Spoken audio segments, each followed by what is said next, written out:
Hello, and thank you for joining us for the UncommonX webinar series. Today we present Cybersecurity, Expectations versus Reality, Building a Powerful Program That Works. Our presenters today are Patrick Hayes, Chief Security Officer for cybersecurity managed services provider UncommonX, and guest speaker Jessica Byrne, Senior Analyst for research and advisory company Forrester. Since we're limited on time and we have a lot to cover today, let's just get started. Jessica, I'll turn it over to you. Thanks so much, Kevin, and thanks to UncommonX for having me here today on this series. As Kevin just said, my name is Jess Byrne, and I'm a senior analyst on Forrester's Security and Risk Research team, covering security leadership, the role of the CISO, incident response and crisis management, and email security. So again, I'm really happy to be here today to talk to you about strategies for getting the investment you need in your program to increase your maturity and improve your overall security posture. Now, you'd think there's really no longer a need for strategizing for increased budget and buy-in with the year we're having already, right? 2021 and really all of 2020 has shown us that organizations of all sizes and levels of regulation are fair game and sadly fairly easy targets for bad actors and criminals. Sometimes even the biggest firms, despite best efforts, can be taken down by a small error or oversight. But when I speak to CISOs and security leaders across industries and geographies, I'm still struck by the difficulty they have in winning board and executive hearts and minds to make the changes and investments needed to mitigate risks and increase the overall maturity of their security programs. But yet those same executives expect the security leader and their program and their team to provide the same level of protection as they did 5 or more years ago. And that's when corporate wallets finally opened for security and risk efforts. But obviously a lot changes in 5+ years, as I'm sure all of you know. Threats evolve, as do vulnerabilities and exploits and risks, and we're all seeing it hit the headlines right now. So why is this? Why are security expectations and reality often so far apart? It's not like board members don't see these same headlines. They're aware of the importance of security and risk management efforts. But there are these old perceptions to battle. Security measures and members of the security and risk team are seen as roadblocks to this day to innovation and impediments to efficiency. And that may have been true 5 or more years ago. They're in the Department of No moniker, but a lot has changed in that time. It really all comes down to communication. In my past role at Forrester, I worked directly with CISOs and I brought them together virtually and in person, remember that, to discuss and solve common challenges. And the biggest, most overarching challenge was always communication. And to back that statement up, I wanted to share with you all some data from our 2020 Forrester Business Technographics Survey, where we asked security leaders how they spend their time in a typical day. As you can see, very little time is spent on anything technical or operational. Security leaders are managing stakeholders, they're building awareness, they're developing business cases, and they're setting strategy. And all of that requires a significant amount of human interaction. It really all does come down to communication. So after countless high-profile breaches, attacks, and subsequent fines over the last several years, security leaders should approach the justification of investments in their programs with fact over fear. Communication with senior management should be about investments that either apply scarce resources to the firm's top risks or that support efforts to build and maintain trust with customers and partners. So presenting complex topics with limited time is tough for everyone. So to close that expectations versus reality gap, security leaders really need to demonstrate empathy for senior audiences by anticipating potential challenges with the subject matter and by building engaging and relatable content. When it comes to getting the budget and buy-in you need and resetting expectations to move your program and your organization forward, you need to help senior management understand the importance of maturity, of overall program maturity as a way to understand and communicate security posture and also to justify spend in specific areas of your program. Improving security maturity requires you to coordinate, scale, and optimize components of your security program. A high level of maturity indicates a security team that's aligned to the business and committed to measuring and optimizing its performance. And from there, you've got to ensure that the budget you're proposing is based on solid, defensible estimates. right? So for budget justification, you need to do things like analyze and assess the current state of your organization. I'm a big fan of a maturity assessment. We'll get into that in a second. You need to analyze and assess your target state as well. Again, use maturity scores for both. You need to also have defensible budget estimates, right? You need to work really hard with your vendors to make sure that they're giving you estimates that seem right and that are accurate. You need to build them for CapEx and OpEx as well. So there's a lot that goes into this. And we've actually got a full report at Forrester on justifying security investments based on maturity. And I want to provide you all with a summary of the 6 steps we outline in this report. I think they will be very helpful to your budgeting process as you move forward. First, again, we're going to go back to maturity. You need to assess your current state. Measuring maturity turns your attention to components you can control and for which you can actually define success. So if you aren't using a maturity assessment, you really should select one. There are several to choose from via a number of firms and security service providers. And it's really often more powerful and motivating to share the results of an assessment that comes from an objective third party when you're talking about this with the board and with senior management. So whatever assessment you choose, though, you should look at how the third party doing that assessment, and again, I do recommend having this done by a third party, especially if it's the first time. Whatever you choose, look at how that third party doing the assessment weighs the elements of the maturity model to ensure they best align with your company's goals and your top risks, and make the adjustments in the model that will help you better evaluate the impact of current and future security spending as you're planning your budget. Thirdly, your next step is to create a roadmap and list of projects to achieve that overall target state, right? What maturity score are you working toward, and in what time frame will it take in terms of investment for you to get there? So this step requires you to identify projects that could improve maturity, and then determine how much they would improve that maturity, and then evaluate the total cost. So as an example, let's compare 2 distinct technology initiatives, right? So project A is a migration from antivirus to EDR, as an example. That will lead to a 0.7 increase in maturity and cost, and it's going to cost roughly $1.6 million. Project B is a big comprehensive DLP installation that will result in a 1.1 increase in maturity, but it's going to cost $4.2 million. All right, so if you move to the next step from there, determine the cost of maturity improvement and pick the winner, right? Because obviously you have to make tough choices when it comes to security budgets. You'd like everything. That's just not going to happen typically, right? So what you should do is measure improvements in these small increments, divide the cost of the project by the respective increase in maturity, and sort of calculate the cost for each 1/10 of a point of improvement, which sounds pretty detailed, but so in this example, the results reveal that project A costs about $228,000 per 1/10 of a point, while project B costs $381,000 per 1/10 of a point, right? So project A, lower cost, clear winner, and I would argue in my examples that EDR is probably more important than DLP at this point. So maybe those weren't the greatest examples to use, but anyway, this exercise is really going to help you when it comes time to negotiate with your security tech vendors too, right? And your service providers. It helps you highlight where to push harder and gain those higher discounts, or where to push to get implementation services. For example, if you've planned a 40K net benefit per maturity increment, and vendor A's solution comes in at 70K, vendor B comes in at 38K, this gives you leverage to discount solutions or push harder to get vendor A into a similar range. And then you can screen them out if they can't.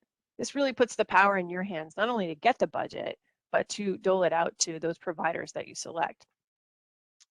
And then you can also use this process to evaluate and justify ongoing investments as they relate to your program's maturity.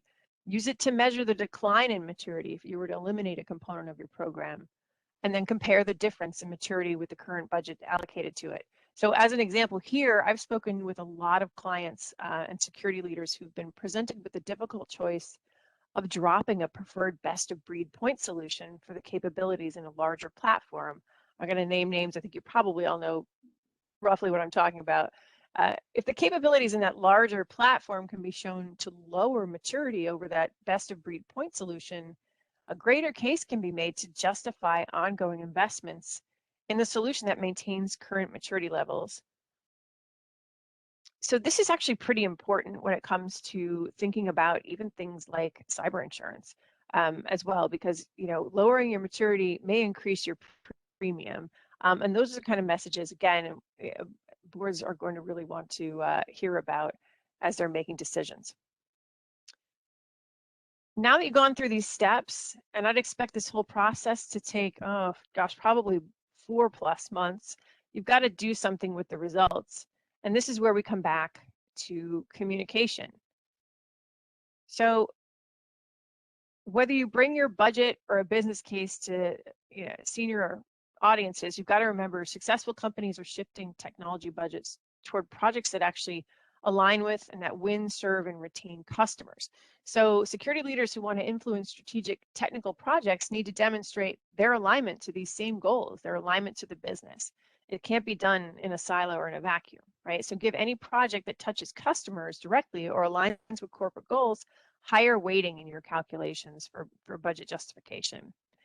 And additionally, it also helps to point out that some of the work needed to move the needle at those lower maturity levels, if you're using a maturity assessment, isn't necessarily expensive, right? So moving from low to mid-level in a domain for oversight, because typically the 4 domains of a maturity assessment are people, process, technology, and oversight.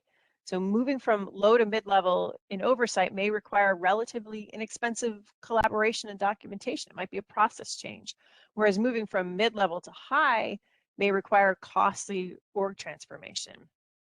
So be sure your audience doesn't see low maturity and think improvement as an expensive hurdle to overcome.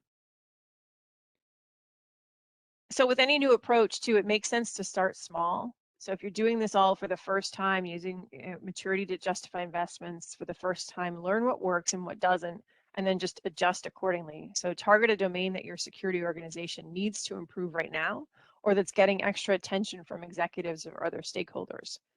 Target the initiatives and budget needed to prepare for and recover from a potential ransomware attack, for example. A lot of those changes might be around your incident response and crisis management processes, and they may require greater sponsorship and participation over actual budget dollars. And that's definitely a conversation that I've had with a lot of security leaders lately. So what I've learned in my time with security leaders is to never surprise stakeholders or management with a strategy. Successful leaders plant the seed of change and the need for change and its benefits because they know resetting expectations happens really one conversation at a time. It's an influence game and it can be a long game. So you're having these conversations to understand the needs and perspectives of each stakeholder and their level of awareness and support for security. It involves a lot of talking, but it also involves a lot of listening. So once you've understood how people are likely to react to your strategy and roadmap, you can steer them toward the correct outcome. You can find your champions and work with them to ensure you're communicating effectively with your target audience and that you're helping them to understand how security program maturity specifically affects security posture and preparedness for an event like the ones we've all seen in the headlines this year. So use this process to balance security expectations with reality with these key audiences and make them active participants in the process of increasing security maturity, be it via budget and investments in tools and technology, or actually, again, more buy-in and participation in processes like incident response and crisis management, for example. So I hope you all found that valuable. Again, that was an overview of these 6 steps to getting budget based on maturity. Happy to talk about it more with anyone, and I'd like to turn it back over to Kevin now.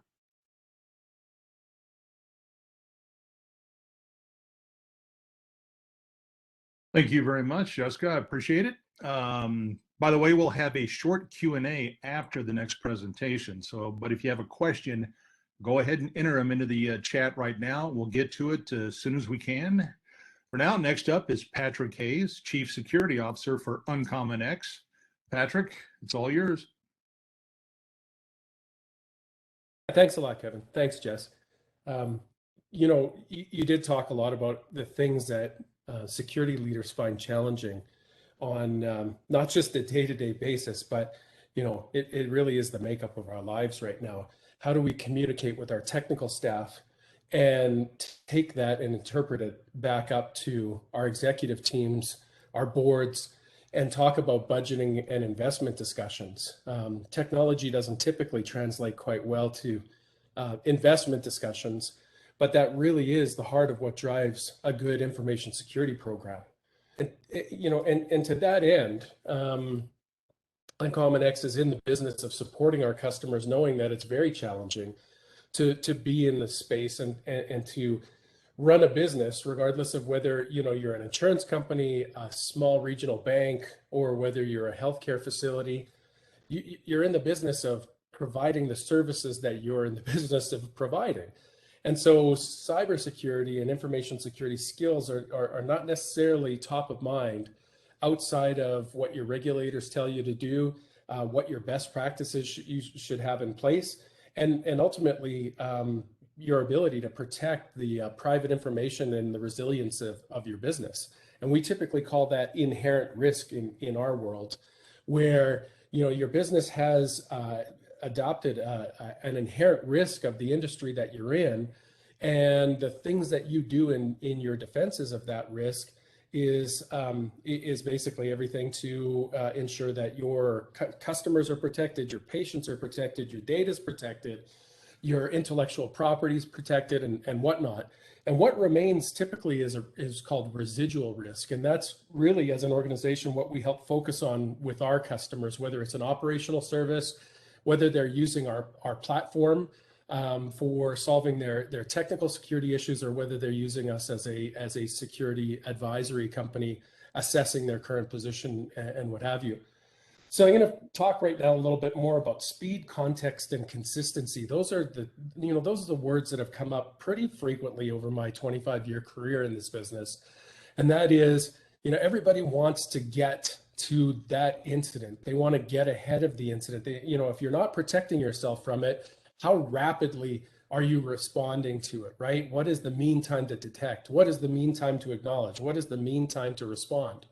And we all know that there's a lot of security technology vendors in the marketplace today. As a matter of fact, there's probably a sea of them that I could list off as we speak here.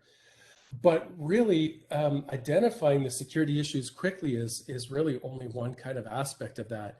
Having the context is where it really either comes together or comes apart for a security team, either working with an external vendor or working internally with their organization to overcome a security event or an incident or even a breach for that matter. So being able to understand what the impact to the business is would make all the difference in the world as to whether or not you should turn down your retail systems during one of the busiest times of the year or not because of a security incident, or whether you should let them run because the business impact will outweigh the security impact of letting it run. So, consistency is the anchor to all of it, right? In my world, it's process, process, process. Run books, playbooks, and if you have good documentation, if you really understand how well you've documented your your operational processes, how those integrate with the execution in your technology stack, then you're starting to deal with exceptions as opposed to everything being an exception. Running from one cybersecurity crisis to another because you can't determine the full impact of what the risk is because you've not defined what those playbooks need to look like. Your team isn't executing against those playbooks. And even worse, your executives don't know how to react or respond during those critical times, right? We often say in this business, the worst time to find out what your role is in a cybersecurity attack is during a live attack.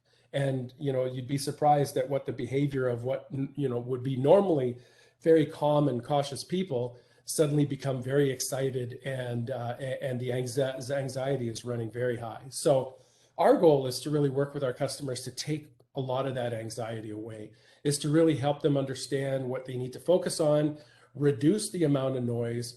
We help work on the speed. We work with them to understand the context, and we deliver the consistency again and again and again. Now, in this world, Jess mentioned earlier that, it's all about, assessing where you are, assessing and understanding your position. so that you can identify what the risks are, what is that residual risk that I mentioned earlier, and how do you go about addressing that? And so our perspective is, we look at it from a sort of a people, process, and technology standpoint, or, better put in this cyber landscape, it's tech, threat, and talent, right? Do you have the right technologies to be able to implement the policies, the control objectives, and the controls to enforce the things that you need to have in place to both protect and defend your organization, and at the very least, help you detect and defend that if things arise that you weren't prepared for. In the threat world, it's around how do I get as much data as possible? How do I properly use that data? And then how do I make it contextually relevant for my organization? It might be one thing to have negotiated a threat intelligence feed from the FBI or the Secret Service. It's completely another if you're not able to consume that data and make it actionable for yourself, your team, and the folks that are running these things live on the ground for you. And that comes down to the last, and that is the talent. Having, it's one thing to have folks with certification salad at the end of their names and titles. It's another to have folks that have real live running working experience, not just specific to your industry, but cross industry, and having the ability to kind of leverage that economy of scale talent when they're dealing with not just financial institutions or insurance companies or healthcare companies or manufacturing companies, but being able to see that and have the talent at your disposal that can transition from one industry to the other. So again, as a responsible partner with our customers, we like to take and assess the current maturity of our customers, understand the context of their business, and position the service that we offer to them within that context, so that they can absorb what we're telling them, that it doesn't conflict with their existing business processes or operational processes, and that we can ultimately better support them in their quest to stay ahead of this cybersecurity constantly moving threat landscape.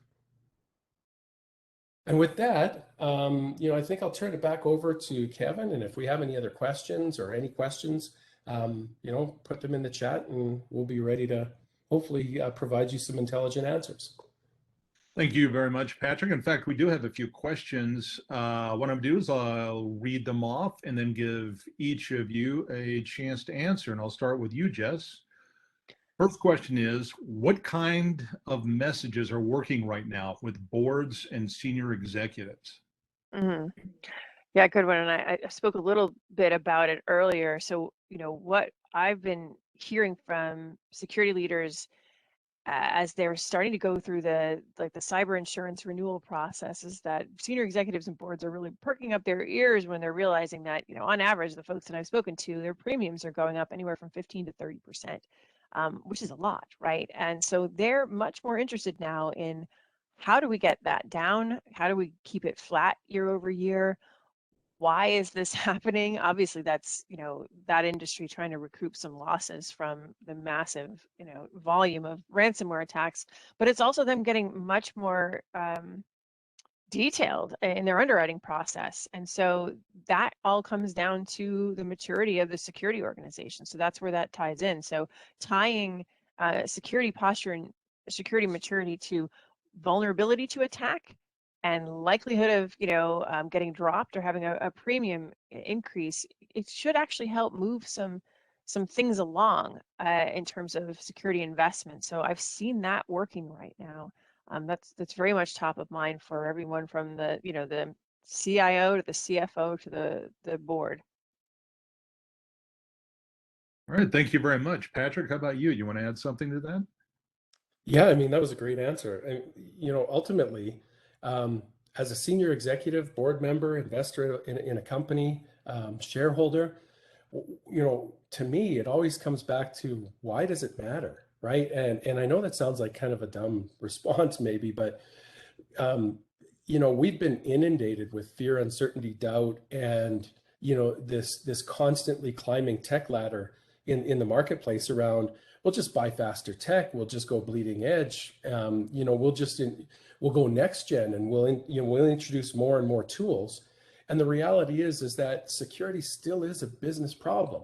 It's an investment decision, and the business leaders need to be positioned with the right amount of information to be able to make those business investment decisions, right? So if I see that I have, residual risk that presents a critical challenge for my organization, then I want to understand what would be my investment decisions around that risk, or even more so, that the harder decision is around like a medium risk. Okay, so the risk is medium, so the impact is, it's pretty good. The likelihood is also, it's fairly unlikely, but it might happen. But what are my options? Is my option always technology? Is my option, could my option be to adopt a process change? Could it be any number of different things other than always a technology solution? And I think that's one of the things that I find that most executives, struggle with is the technology actually underlying the business decisions that I need to make? And was it the right decision? And did it actually reduce my risk in that category? And were there alternatives? It's a challenging conversation for cybersecurity folks to have with executives from that perspective, because it's a three-dimensional conversation at that point. All right, great. Thank you. Here is our second question. I think we have time for two more. How can a security leader with a more technical background get started in learning to speak the language of the board and the business? I guess more from a business sense. Jess, what do you think? Yeah, I think a lot of security leaders, especially a few years ago, were coming up from the technical ranks, right? They were coming from leadership positions in the CIO organization or infrastructure and operations. And so I think security is now very much a business issue. So thinking about how your projects can align with company goals, thinking about how making changes that may increase the friction in terms of employees doing their jobs, what that might mean for the ultimate, business objectives, and trying to figure out, what can I do to make sure that the employee experience, is secure, but yet also as low in friction as possible. And then what can I do to make sure that employees are making security sort of make it an easy choice for employees, and what can I do to make sure that the messages that I want to get across are actually getting down to even people at a call center level, so they can communicate to customers, basic things that the company's doing to keep them secure, right? I'm a big fan of security leaders that can empower businesses to sort of go to market and differentiate on trust, but that requires a level of influence. So that really means they've got to kind of get a crash course in what the business does, how it makes money, how it wins, serves, and retains customers, and start thinking about how their strategies and their programs align to those bigger corporate strategies. And that takes a while, and again, involves a lot of listening. So, even if you've been at a company for 30 years, it's never too late to start setting up meetings with folks that you may not speak to very often, people in marketing, people in finance, people that are in business development, and really get a sense of how that business works to be able to start speaking that language. Thank you very much. Patrick? Yeah, so, coming from a very technical background, it's really hard to translate what presents itself on a daily basis as a very technical issue, especially with the introduction of, the internet and B2B commerce, and now everything is very integrated and wired. The reality, though, is it's still risk. Security wouldn't even be an industry if it wasn't for the fact that we do things the way we do them, and we don't often always follow process, and sometimes we don't want information stolen, and sometimes we want to store other information that could be valuable to us and whatnot. So security is not necessarily a situation of itself. It's a byproduct of how we want to do business, and really how much risk that we want to undergo or undertake as an organization. Now, some of that is regulated because the risk is broader than just your organization. But largely, what differentiates one company from another in the marketplace is their willingness and ability to take on risk and to outcompete some of their competitors or introduce new things to the market that haven't been before.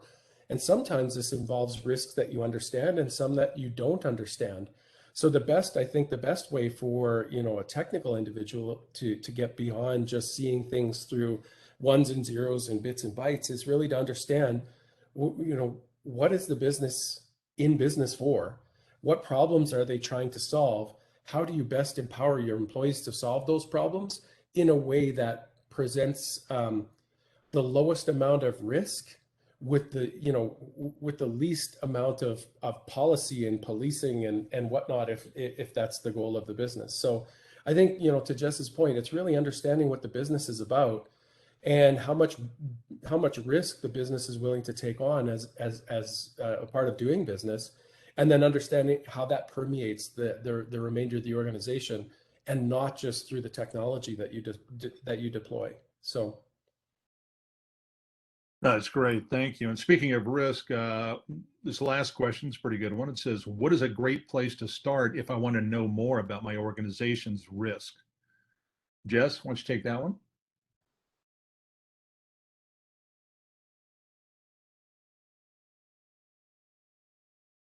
Jess? Right. Sorry.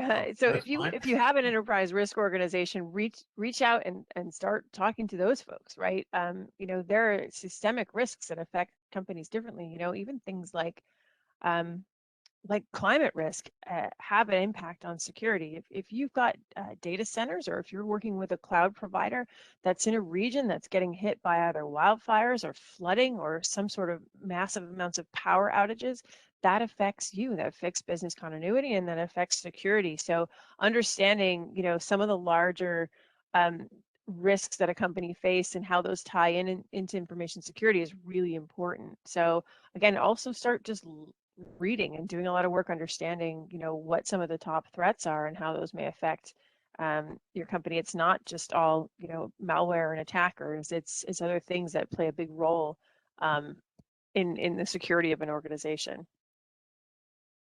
Patrick, what do you think?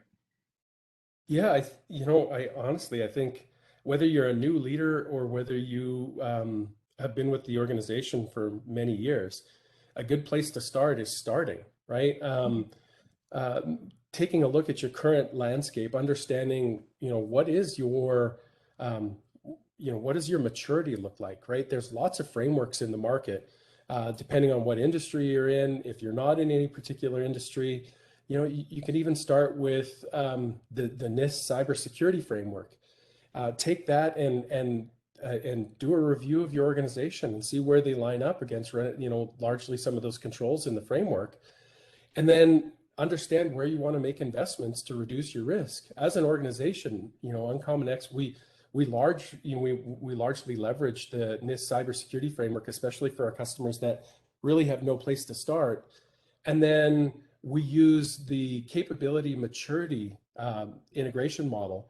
And that really provides a solid view of people, process, and technology, not just a single window view of where you are from a maturity standpoint, and then gives you some positioning around some of the things you're doing well, some of the things that you could do right away to change your current risk levels, and then some of the projects that you might be able to go to your executive team around investment to say, here's 6 projects that have come up after doing a risk assessment or a maturity assessment. Here's where we see them prioritized and ranked better based on, how we conduct business and based on the strategies that we have. We really think that we should fund these and in this quarter and those in those quarters, and then be able to come back and show risk reduction as related to that, right? And, as an organization, we've worked really hard to build not only a platform in order to demonstrate that risk, but also the people and the process to be able to evaluate our customers and position that so that they can see, a one-time impact of the risk, and then an ongoing view of how they're doing against that risk and how that risk is being reduced, all while providing, operational security support so that their teams can go about conducting business for their customers.